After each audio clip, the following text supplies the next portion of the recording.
এবার বিপিএল এর শুরুর আলোচনাটা কিন্তু পুরোটা ক্রিকেট নিয়ে ছিল, কিন্তু দুর্ভাগ্যজনকভাবে মাঝে বড় একটা সময় আমাদের কাছ থেকে আলোচনাটা চলে গেছে অক্রিকেটীয় সব ব্যাপারে।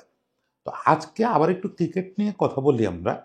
আমি ক্রিকেটীয় বিষয়ের একটা জায়গায় দৃষ্টি আকর্ষণ করতে চাই যে এবার আমরা শুরু থেকে বলতেছি যে এবার উইকেট খুব ভালো। এই ভালোটা কমনলি বোঝানো হচ্ছে ব্যাটসম্যানদের জন্য ভালো, এই অর্থে যে প্রচুর রান হচ্ছে এবং ব্যাটসম্যানরা খুব স্বাচ্ছন্দ্যে খেলতে পারতেছেন, ব্যাটসম্যানরা বড় বড় ইনিংস খেলতেছেন, রান রেট খুব ভালো।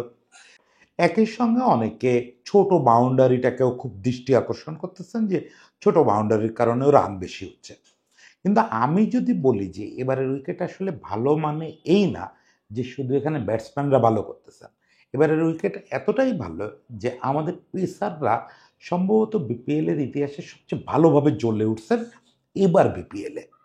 শুধু তাই না, আমি যে প্রায় বলি যেহেতু সাকিব আল হাসান খেলাধুলার মধ্যে নাই, ফলে আমি আসলে বলবো যে এই মুহূর্তে বাংলাদেশে ওই অর্থে কোনো স্পিনার নাই যারা দাঁত বসাতে পারে।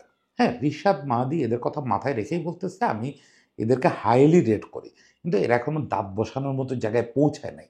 সেইটা যে পৌঁছায় নাই সেটাও এবার আমাদের স্ট্যাটিস্টিক্স প্রমাণ দিচ্ছে। সেই স্ট্যাটিস্টিক্স আমাদের কিভাবে দেখায় দিচ্ছে যে আমাদের পেসাররা আসলেই একটা নতুন যুগে প্রবেশ করছে। একই সঙ্গে আমরা স্পিনারদের বিরাট একটা আকালে পড়ছি। সেই জিনিসটা নিয়ে আজকে একটু আলোচনা করি।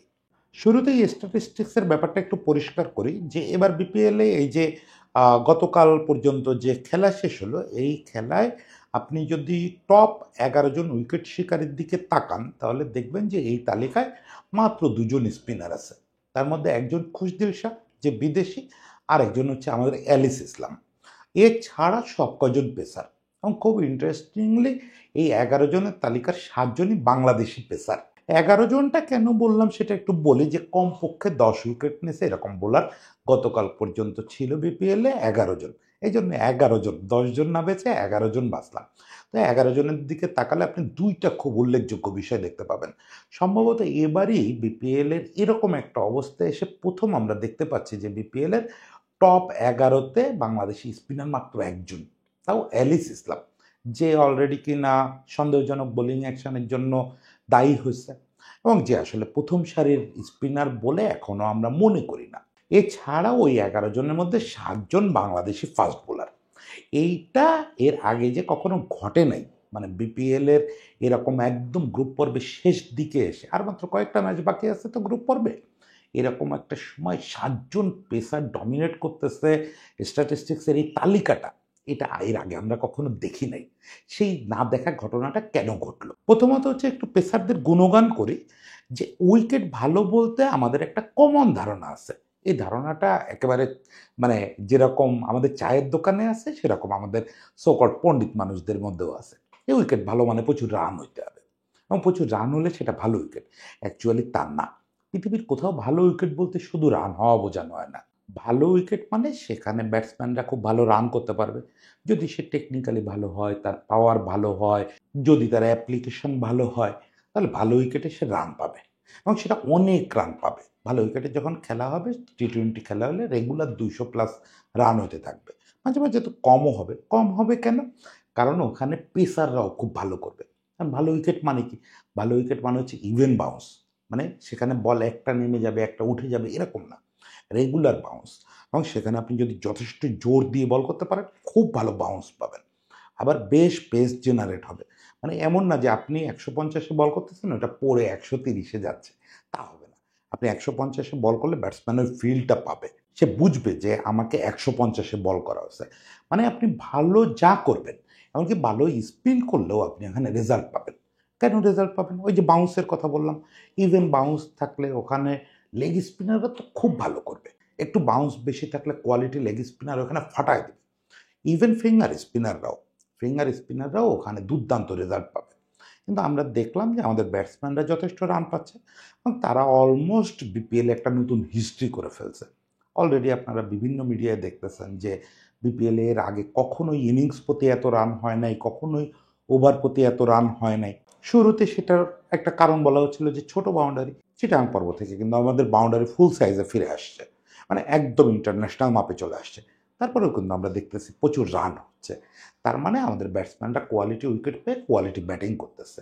এবং ওই যে পেসারদের গুণের কথা বলতেছি যে তারা ওই যে বাউন্সটারে কাজে লাগায় এবং ট্রু উইকেটে যে পেস জেনারেট করা যায় এটাকে কাজে লাগায়, তারাও দুর্দান্ত করতেছে। তার প্রমাণ হচ্ছে তাসকিন, তানজিম সাকিব, ইভেন মৃত্যুঞ্জয় শেষ দিকে এসে টপ লিস্টে উঠে গেছে। নাহিদ রানা শুরুর দিকে দারুণ করছে, পরের দিকে সম্ভবত ক্লান্তিজনিত কারণে রেস্টের পরে আর অত ভালো করতেছে না এবং রেস্টও পায় নিচ্ছে কয়েকটা ম্যাচে। তারপরেও সে কিন্তু টপ 11-এর মধ্যে আছে। বোলিং ওয়াইজ খুব কোয়ালিটি না বললেও রনিও খুব ভালো করতেছে, আবু হায়দার রনি। মানে আমাদের এক ঝাঁক পেসার দুর্দান্ত করতেছে। আমি শুধু একটু হতাশ হচ্ছে আমাদের হাসান খুব ভালো না করায়। মানে এই উইকেটটা হাসানের জন্যও খুব ভালো ছিল, হাসানেরও উচিত ছিল এখানে ভালো করা। মানে এটা দিয়ে আমরা বুঝতে পারি যে এক একটা হচ্ছে আমাদের ব্যাটসম্যানরা যেরকম ভালো উইকেট পেলে ভালো করতে পারে, সেরকম আমাদের ফাস্ট বোলাররাও যেখানেই আপনি ভালো উইকেট দেন, মানে ফ্ল্যাট ট্র্যাক, হাইওয়ে ট্র্যাক এটা না, যেখানেই আপনি ট্রু উইকেট দিবেন সেখানে এরা ভালো করবে। এবং আমরা যে গত কয়েক মাস ধরে চিল্লাপাল্লা করতেছি যে আমাদের একটা ফাস্ট বোলিং জেনারেশন চলে আসছে, এই জেনারেশনটা মানচিত্র বদলায় দিতে তৈরি, শুধু এটার সঙ্গে একটু ব্যাটিং সাপোর্ট লাগবে। সেটা দেখেন, আমরা তো ধরে নিচ্ছিলাম যে এখানে ব্যাটে রান ছাড়া কিছু নাই, কিন্তু ব্যাপারটা তো তা না। এরা এখানেই কত উইকেট পাচ্ছে, আপনি তাসকিনের ব্যাপারটা চিন্তা করেন। তাসকিন ইন্টারন্যাশনাল ক্রিকেটে গত বছরটা ফাটায় দিয়েছে 2024 সালে, কিন্তু এরকম উইকেটে আমরা যে ওরকম বলে উইকেটটাকে ছালায় দিচ্ছিলাম, গসিপ করতেছিলাম যে উইকেটটা একেবারে ব্যাটিং ফ্রেন্ডলি, উইকেটে আর কিছু নাই, কিন্তু সেখানে সে 25 উইকেট নিয়েছে। 25 উইকেট মানে কি? বিপিএল এর ইতিহাসে এক আসরে সর্বোচ্চ সংখ্যক উইকেট নিয়েছে, ম্যাচে 7 উইকেট নিয়েছে। এরকম কীর্তি কিন্তু আমাদের অনেকেই করতেছে, দুর্দান্ত সব বোলিং পারফরমেন্স বেরোয় আসতেছে। হ্যাঁ, মাহাদি বা ওই দিন মেহরব ওরাও ভালো করছে, কিন্তু এটা একই সঙ্গে মিল করে যে একটা স্পিনারও, আলিসের কথাটা যদি বাদ দেন, ও তো এখনো মেইন স্ট্রিম স্পিনার না। আমাদের আমাদের মেইন স্ট্রিম যা স্পিনার যারা, তারা তো কেউ এই টপ 11-এর মধ্যে নাই। কেন নাই? এই জায়গাটা হচ্ছে আমি মূলত আসতে চাচ্ছিলাম, যে আমাদের যে স্পিন ভূমি ওটা ধসে গেছে, ওটা ধসে গেছে। সাকিব ওইটার সর্বশেষ প্রতিনিধি ছিল। আপনি যদি দেখেন বাংলাদেশের ক্রিকেট হিস্ট্রিতে যতদূর পিছাতে পারেন, মানে সেই 30s 40s থেকে বাংলাদেশের ক্রিকেট ইতিহাসের একটা বড় শক্তির জায়গা হচ্ছে স্পিন। একদম রামচাঁদ গোয়ালাদের থেকে শুরু করে আমরা এই যে রাজ্জাক পর্যন্ত যে সময়টা দেখছি, এর মধ্যে লিজেন্ডারি সব স্পিনারদের আসতে দেখছি। হ্যাঁ, এরা অনেকেই ইন্টারন্যাশনালে সুযোগ পান নাই, অনেকের শুধু ম্যাক্সিমামটাই ইন্টারন্যাশনালে সুযোগ পান নাই। তারপরেও লোকাল ক্রিকেটে তারা এমসিসির এগেনস্টে বা বড় বড় টিমের এগেনস্টে, পাকিস্তানের এগেনস্টে যেসব পারফরমেন্স করছেন। আমাদের আব্দুল কাদের লিন্টু নামে একজন বাঁহাতি লেগ স্পিনার ছিলেন, চায়নাম্যান। আজও পর্যন্ত আমরা আরেকজন চায়নাম্যান পাই নাই। ওয়াহিদুল গনি, আশরাফুলের যিনি গুরু, উনি একজন দুর্দান্ত লেগ স্পিনার ছিলেন। আর বাঁহাতি স্পিনের কথা কি বলবো রে ভাই, এটা তো বাঁহাতি স্পিনের একটা স্বর্গভূমি। বাংলাদেশ এবং বাঁহাতি স্পিন, এটা নিয়ে আপনাদের কারো যদি কোনো সন্দেহ থাকে তাহলে আপনারা কেভিন পিটারসেনের আত্মজীবনীটা পড়ে দেখতে পারেন। আমি হতভম্ব হয়ে গেছিলাম তার আত্মজীবনী পড়তে গিয়ে। বাংলাদেশটা নিয়ে এত বড় একটা চ্যাপ্টার লেখা আছে, সেই চ্যাপ্টারটা বাংলাদেশের শুধু বাঁহাতি স্পিন নিয়ে সে লিখছে। সে বলতেছে বাংলাদেশের এগেনস্টে ও এমনিতে কেপি চিরকাল হচ্ছে বাঁহাতি স্পিনে একটু কাবু হয়, কিন্তু বাংলাদেশে এসে সে যে পরিস্থিতিটা ফেস করলো সেটা খুব ইনক্রেডিবল ছিল। মানে প্রত্যেকটা ফরম্যাটে, প্রত্যেকটা ইনিংসে ও বাঁহাতি স্পিন খেলতে পারতেছে না। অবস্থাটা এমন হলো যে নেটে আমাদের এই যে ক্রিক ইনফো প্রতিনিধি আছে না ইশাম, ও কিন্তু ভালো বাঁহাতি স্পিনার ছিল। ও নেটে বল করতেছিল, ওর বলে বারবার বিট হচ্ছিল কেপি। ওই আত্মজীবনীতে ওই চ্যাপ্টারটায় ওইটা দিয়ে শুরু করছে যে আমার মনে হচ্ছিল এই ছেলেটা বল খেলতে গিয়ে আমি যখন বিট হচ্ছিলাম, তখন আমার মনে হচ্ছিল যে বাংলাদেশে সব কিছু বাঁহাতি, সবাই লেফটিস্ট। যে এখানে বোধহয় বিমান চালক বিমান চালায় বাম হাতে ধরে, এখানে বোধহয় লোকজন সব কিছু বাম হাতে করে। আমার একটা লেফট ফোবিয়া তৈরি হয়ে গেল।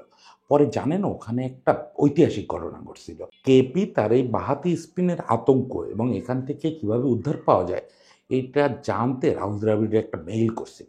সেই মেইলের উত্তরে রাহুল দ্রাবিড় যে বিশাল একটা উত্তর দিছিল, সেইটা সে তার বইতে তুলে দিছে।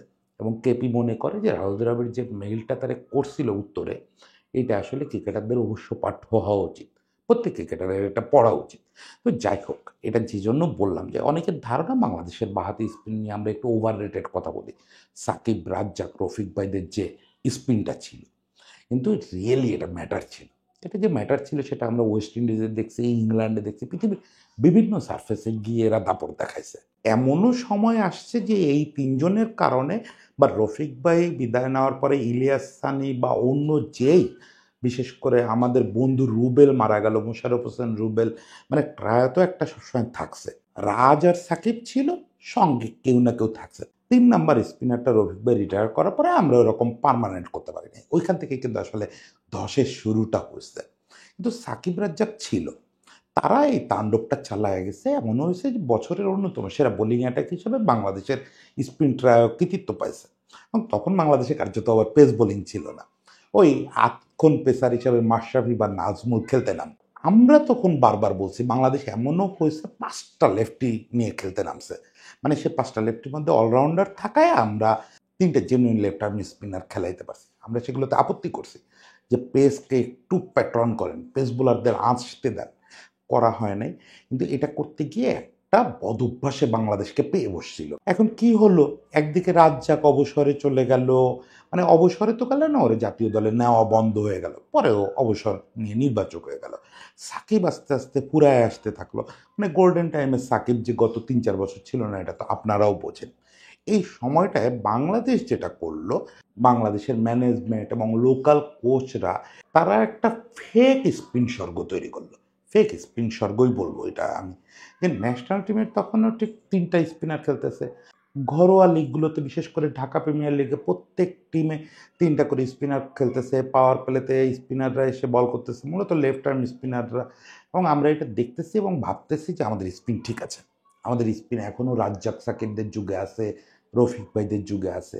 এবং তারা প্রচুর উইকেটও পাচ্ছে, বিপিএলে পাচ্ছে, ঢাকা লিগে পাচ্ছে, দেশে খেলা হলে ইন্টারন্যাশনাল ম্যাচে পাচ্ছে, টেস্টে পাচ্ছে, সব জায়গায় পাচ্ছে। ফলে আমরা ভাবতেছি যে এখনও সেই যুগটা আছে, আমাদের স্পিন বোধহয় হারায় নাই।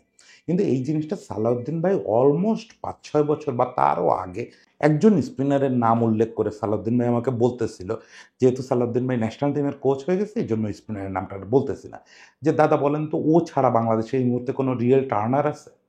আমি চোখ বুজে ভাবার চেষ্টা করলাম যে তাই তো, বাংলাদেশে তো আসলেই কোনো টার্নার নাই। যা আছে সব তো কোনো ক্রমে টপ স্পিন করতে পারে, আর্মার করতে পারে, জোরের উপরে ডেলিভারি দিতে পারে, একটু স্পিড করাইতে পারে। এরা তো স্পিনার না কেউ। স্পিনার হওয়ার শর্ত কি?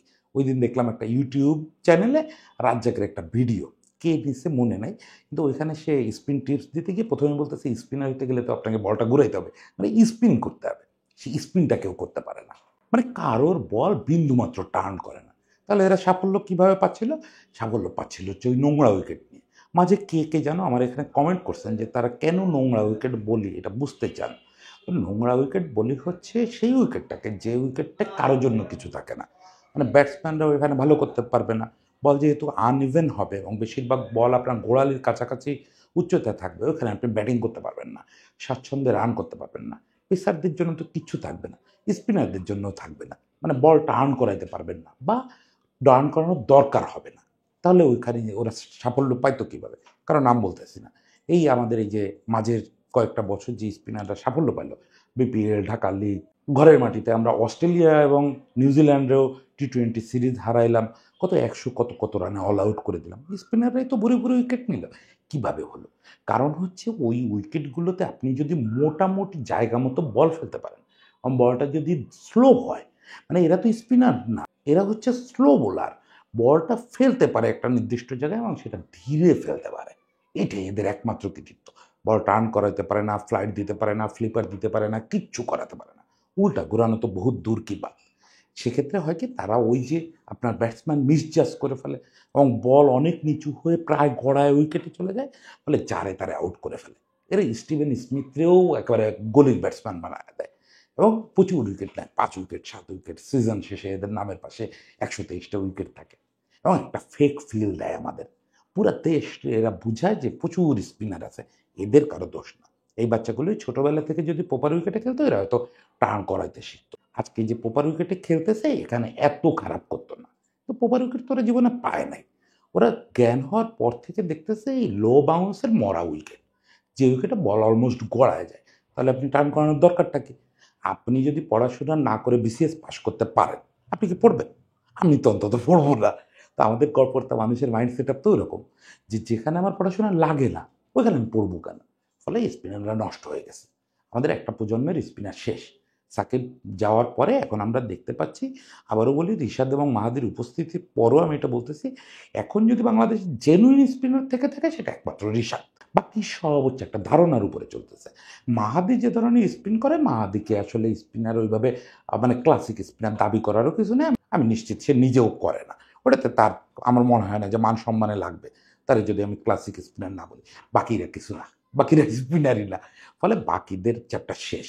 এখন যেটা হলো, এবারে যে ভালো উইকেট আমরা করলাম বিপিএলে, এটা তো বিপিএল তো একটা ট্রায়াল। বিপিএল তো আর মূল ক্রিকেট না। ফ্রাঞ্চাইজি টি-20 নিশ্চয়ই আপনার দেশের মূল ক্রিকেটকে রিপ্রেজেন্ট করবে না। এরপরে আসবে আমাদের ঢাকা লিগ, তারপরে আসবে এনসিএল, বিসিএল। মূল দুইটা ফরম্যাটের তিনটা টুর্নামেন্ট, ওয়ানডে একটা আর লংয়ের ভার্সন দুইটা।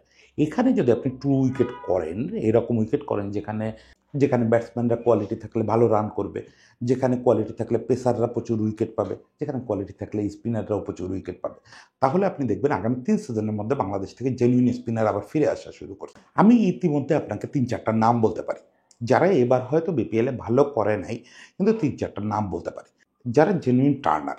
এরা ট্রু উইকেটে আজকে পারে নাই, কিন্তু কালকে পারবে। ট্রু উইকেটে যখন রেগুলার খেলবে, একজনের কথা বলেই দিই, যে রকিবুল, আমাদের টি-20 বিশ্বকাপ জয়ী দলের মেম্বার রকিবুল। ও যে কোনো কারণে হোক খুব ভালো করতে পারে নাই, একটা ম্যাচে মনে হয় বেশ ভালো করছে। যাই হোক, ভালো করা না করায় কিছু যায় আসে না। ও এরকম ট্রু উইকেটের ক্যারিয়ারে খুব বেশি পায় নাই। যেটুকু পাইছে একটু একটু করে কাজ করতেছে, 3 সিজন যেতে দেন। এই ছেলেটাই আপনার দেশের সেরা বাহাতি স্পিনারে পরিণত হবে। এটা শুধু রকিবুলটা বললাম বলে বাকি ছোটরা কেউ মাইন্ড করেন না, কারণ আপনাদের সবার নাম এই মুহূর্তে মাথায় আসতেছে না, কিন্তু আমি জানি আছে। জাস্ট 3টা সিজন এদের সবাইকে ট্রু উইকেটে খেলতে দেন। ব্যাটসম্যান পেসার যেমন বেরোবে, 3 সিজন পরে আপনি স্পিনারও গুনে পারবেন না। তখন বরং আপনার আমার কথা মনে হবে যে দাদা একদিন বলছিল দেশে কোনো টার্নার নাই। তখন বরং আপনি দেখবেন যে ওভার টার্নের সমস্যায় ভুগতেছি আমরা। রিয়েলি রিয়েলি এই রাজ্জাক একসময় যে বাংলাদেশের শর্টার ফরম্যাটের সেরা স্পিনার, যে খুব একটা বল টার্ন করাতো না শেষ দিকে, এই রাজ্জাক একসময় তার ক্যারিয়ারের শুরুর দিকে ছিল বাংলাদেশের ইতিহাসের সেরা টার্নার। সে রাজ্জাকের গল্প আরেকদিন বলবো। কিন্তু রিয়েলি 3 বছর পরে আপনি দেখবেন বাংলাদেশ প্রচুর টার্নার চলে আসছে, যারা সত্যি সত্যি স্পিনার, যারা বলকে স্পিন করায়। দেখেন, বেসিকটা থাকতে হবে আগে, তারপরে আপনি কি করালেন এটা পরের কথা। আপনি সেই রান তখনই হবেন যখন আপনি প্রথমে বলটা স্পিন করাইতে পারবেন, পরে বন্ধ করে দেন। অনিল কুম্বলে পরে পুরো ক্যারিয়ার জুড়ে আর স্পিন করাইতো না, মানে টার্ন করাইতো না। তো স্পিনার টার্ন যদিও আলাদা জিনিস, কিন্তু আমি দুইটারে এক করে ফেলতেছি বোঝানোর জন্য। তো যাই হোক, সবাই ভালো থাকবেন, সবার জন্য শুভেচ্ছা, এবং ট্রু উইকেটের প্রার্থনা থাকলো যাতে আমরা 3 বছর পরে সব সেক্টর থেকে খেলোয়াড় পেতে থাকি। ও আচ্ছা, ট্রু উইকেট কিন্তু দুর্দান্ত কিপারও বের করে। সেটা কেন বের করে সেটা নিশ্চয়ই আপনি বুঝতে পারবেন। ভালো বাউন্স মানে ভালো কিপার। সবাই ভালো থাকবেন, সবার জন্য শুভেচ্ছা।